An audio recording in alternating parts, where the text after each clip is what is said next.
Bismillahirrahmanirrahim, alhamdulillahi rabbil alamin, wa salatu wa salamu ala rasulina Muhammad wa ala alihi wa sahbihi ajma'in. Allahun e lartësuar, lavdrojmë, qëmë salavat e selam e pejgamberit e tij Muhammedi sallallahu alaihi wasallam, familjes, shokëve dhe të gjithë atyre besimtarëve musliman që pasojnë rrugën e tij dhe udhëzohen me sunetit e tij deri në ditën e gjykimit. Të nderuar vëllezër, shpeshherë njerëzve në jetën e tyre të përditshme ju ndodh me bën ndonjë pyetje që mundet më kanë e thjesht, jo shumë e ndërlikume, apo ka të bëjë me çështje individuale ose praktike për veten e tij, mirë po kuptimi i asaj apo përgjigjja ndaj asaj pyetje, pastaj ajo mundet me qenë me hap një derë të madhe për të gjithë njerëzit. E njëjta ka ndodhur edhe me këtë rastin ton, me hadithin e radhës që ky sahabi e ka pyet pejgamberin sallallahu alaihi wasallam për një rrethon të vetën që i bën vakia, edhe s'ka ditë qysh me vepru në ato rrethona në ato situata, edhe ja ka shtru thjesht pejgamberin sallallahu alaihi wasallam çka me bë. Edhe pejgamberi sallallahu alaihi wasallam pastaj ja kthen përgjigjen që faktikisht kjo përgjigje është edhe përgjigje për krejt umetin dhe rregull i përgjithshëm i jurisprudencës islame. Pra bëhet edhe si një lloj kushtetute, një lloj rregulli për të gjithë umetin në përgjithësi. Rasti është se me një rast një sahabi vjen te pejgamberi sallallahu alaihi wasallam edhe i thotë: "O dërguari i Zotit, thot neve na ndodh me udhëtu me anije, me marr rrugë ndryshme me anije, edhe kur hypum në anije marrëm me veti ujë, po jo shumë.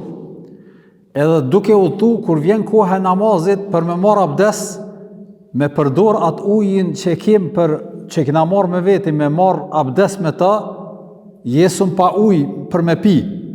E a bën me marr ujë me detit, do thot me ujë detit, edhe për mu fal." Edhe pejgamberi sallallahu alaihi wasallam e jep një përgjigje, edhe kjo e shkurtër, mirë po, që thash pak më herët, bëhet një rregull i përgjithshëm, edhe prapa ajo karakteristika që fjalë pak pejgamberi sallallahu alaihi wasallam, mirë po kuptime të shumta. Edhe ka thënë: "Huwa tahurun ma'uhu al-hillu maytatuhu." Që nëse përkthejnë në shqip, po thot pejgamberi sallallahu alaihi wasallam, uji i detit është pastrus, do më thonë që mundesh me të me u pastru, me marr abdes, po edhe gusull është pastrus, el-hillu mejtetu, po edhe ngordhësira në të është i lejum.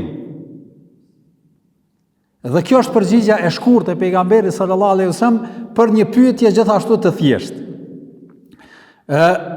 Në fakt, ky hadith i pejgamberit sallallahu alaihi wasallam konsiderohet një nga hadithet që vendosin parime edhe në dy kapituj të fesë, apo në të fikut.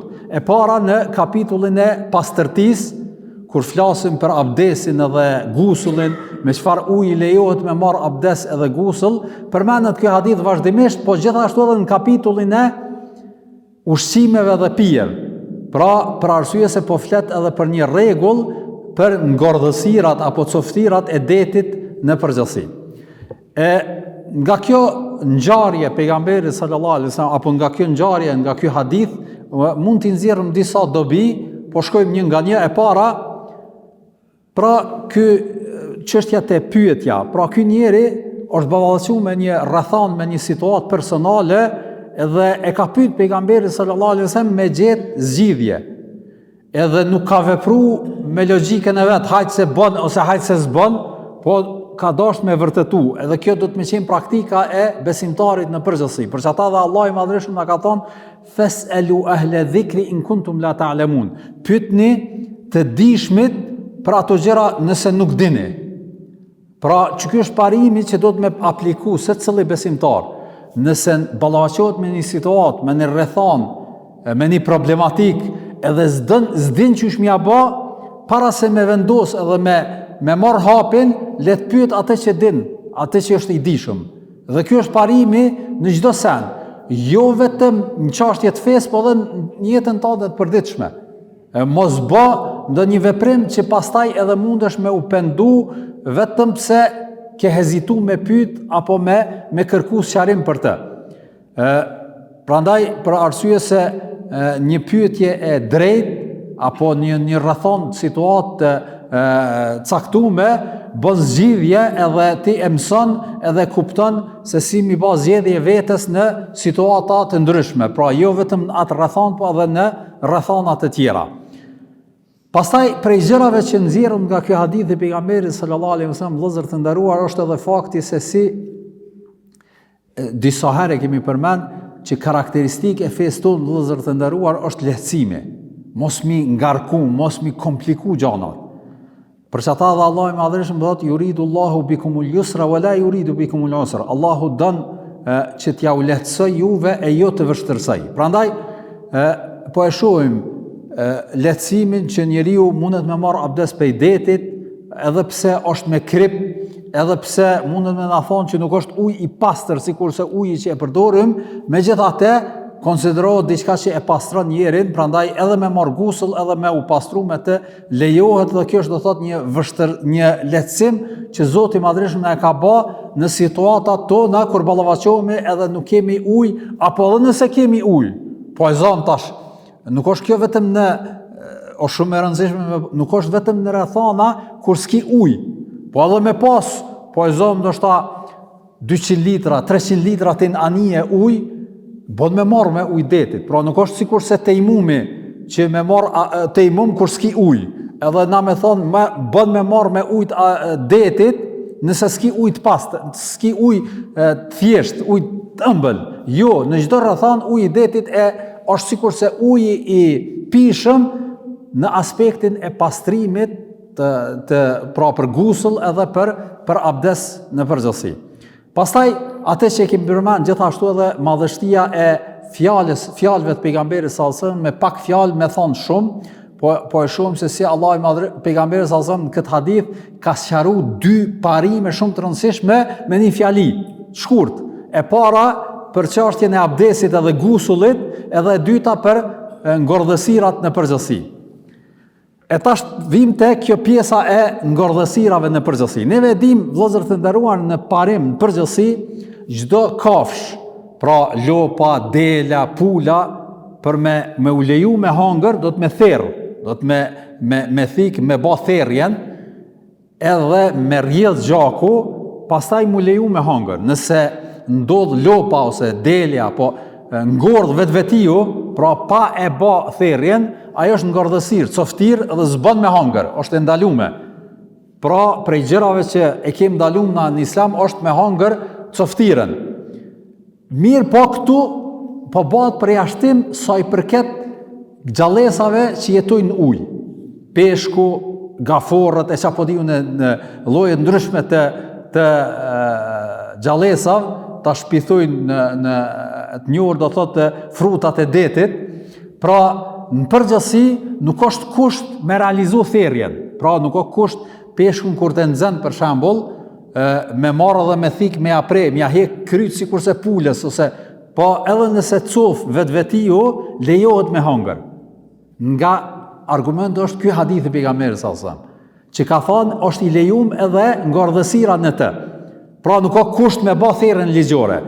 Prandaj kjo është do thotë ajo që ka kuptojmë edhe në çka nxjerrëm nga ky hadith i pejgamberit sallallahu alajhi wasallam, kështu që nëse ndodh për shembull ata të cilët kanë dëshirë apo hobi me nxon peshqi, nuk e kanë obligative që me i majt peshqit gjallë, edhe nëse ngordhin mbasi që i nxen i lën, nuk është kusht m'ia u hiq kryt, pra lejohet mi përdor edhe mi hangër edhe nëse cofin.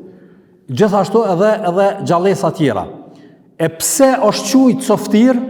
Pra për arsye se faktikisht po ngordh vetvetiu, nuk po ngordh do thot me therrjen që e bëjmë ne. Edhe kjo është për shkak se pastaj mjekësia e vërteton këtë. Pra kjo është ligj që pejgamberi sallallahu alajhi wasallam na ka mësuar neve para 15 shekujve, mirë po edhe mjekësia e vërteton që gjaku edhe sistemi i organeve, organizmit të gjallësave që janë det dallojnë prej sistemit organizmit se çish funksionon gjallësa që jetojnë do thot në tokë.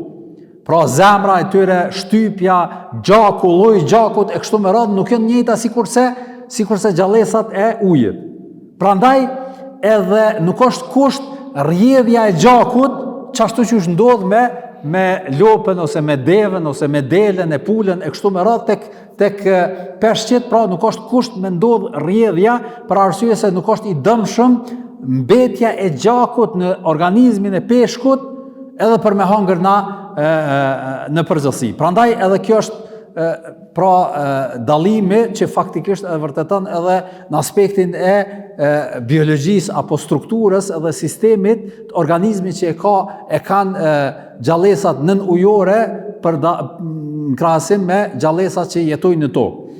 Edhe dobia tjetër që gjithashtu është e rëndësishme me të cilën pra e fillum, po e shohim një pyetje njeriut është bë udhëzim edhe rregull edhe përgjigje që i ka vler këtë umetit të Muhamedit sallallahu alaihi wasallam. Pra kjo pyetje e këtij sahabiu ka sqaruar dy gjëra që faktikisht krejt umeti, këtë musliman, prej ditës pejgamberit, domthonë kohës pejgamberit sallallahu alaihi wasallam deri në ditën e gjykimit kanë me punu sipas atij rregull. Edhe i kthehemi tek ai hadithi i pejgamberit sallallahu alaihi wasallam që hap njëri një rrugë të hajrit. Pra ky ka bërë një pyetje personale për veten e tij, po ja kanë pa hajrin të gjithë umeti. Pra një përgjigje që vlen për krejt umetin. Prandaj për kjo na shtyn edhe mos me nguru nganjëherë në për mezhlise, në për neje edhe tek me hoxhallar me sene, na bjen mend ndonjë pyetje edhe na vjen marrë me pyet edhe thonë hajmë mëse kjo pyetje ka të bëjë me mua, tash pse po pyete se ka mundësi ndoshta çajo përgjigja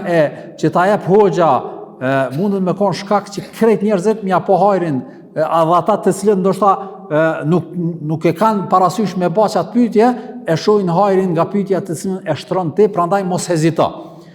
Po gjithmonë kemi thonë me ba pyetje të dobishme, jo pyetje që me synu me kallëzu veten apo diçka nga kjo natyrë, për arsye se këtu në dersin e parë kemi sqaruar që duhet me pas kujdes besimtari në lidhje me këtë. Pra kjo ishte hadithi i sodit. Wa sallallahu ala nabina Muhammad wa ala alihi wa sahbihi ajma'in.